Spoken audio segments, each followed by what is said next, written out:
श्री राम। जब बागेश्वर धाम सरकार को एक विदेशी लड़की ने दिया गुलाब का फूल। तो वीडियो में एंड तक बने रहे, संपूर्ण जानकारी आपको स्टेप बाय स्टेप इसी वीडियो में बताऊंगा। तो जैसा कि आपको पता है, पूज्य सरकार बागेश्वर सरकार के विवाह को लेकर ट्रोल होता है, परंतु विदेश में भी इस तरीके से कोई लड़कियां यदि इस तरीके से पूज्य सरकार को स्नेह और प्रेम करती हैं तो वो एक आश्चर्य का केंद्र हो जाता है कि बागेश्वर सरकार के लिए विवाह को लेकर भारत में भी ट्रोल है। और ऐसा ही पूज्य सरकार का लंदन में भी है कि मात्र वह पूज्य सरकार के दर्शन के लिए और मात्र उनके जो दिव्य अलौकिक दिव्य दर्शन होते हैं और एक मुखमंडल पर तेज होता है, वह तेज के लिए कुछ लड़कियां भी उन पर फिदा है लंदन की, क्योंकि लंदन की विदेशी लड़कियां और विदेश की लड़कियां भी पूज्य सरकार को काफी पसंद करती हैं। पिछली बार आए थे तो लगभग 2 लड़कियों ने उनको ऐसा वर्ड बोल दिया था जिससे कि पूज्य सरकार को भी समझ में नहीं आया था, परंतु ये लड़की ने आज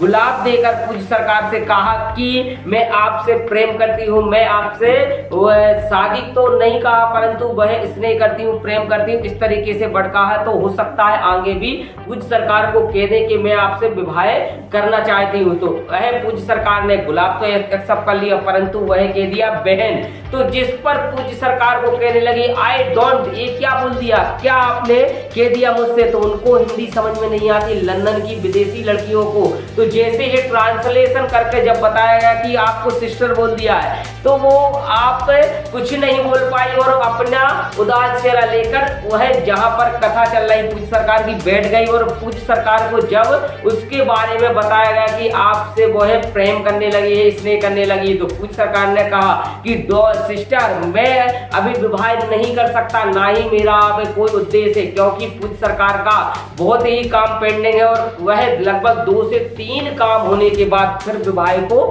सोचेंगे। तो इस पर तरीके से पूज्य सरकार को विदेश की लड़कियां भी वह ऑफर देने लगी हैं विवाह के लिए। और कुछ तो ऐसी होती हैं जो करोड़ों रुपए का ऑफर कर देती हैं लंदन में भी पूज्य सरकार के लिए कि मैं आपसे विवाह करना चाहूंगी, तो वह दहेज में आपको करोड़ों रुपए का ऑफर कर रही हूँ और करोड़ों रुपए आपको दे रही हूँ। तो जिस पर, क्योंकि पूज्य सरकार को पता है उनका लक्ष्य एक है और लक्ष्य एक क्या है, वह है हिंदू राष्ट्र। यदि हिंदू राष्ट्र होगा, सनातन ये हिंदू राष्ट्र एकता पदयात्रा निकाल चुके हैं, तो वह एक पदयात्रा के साथ साथ सभी को वह संकल्प भी दिला चुके हैं। तो खुद भी एक संकल्प ले चुके हैं कि हिंदू राष्ट्र जब तक नहीं होगा ना कोई विवाह का मैटर चलेगा, ना कोई पूज्य सरकार इस बारे में सोचेंगे।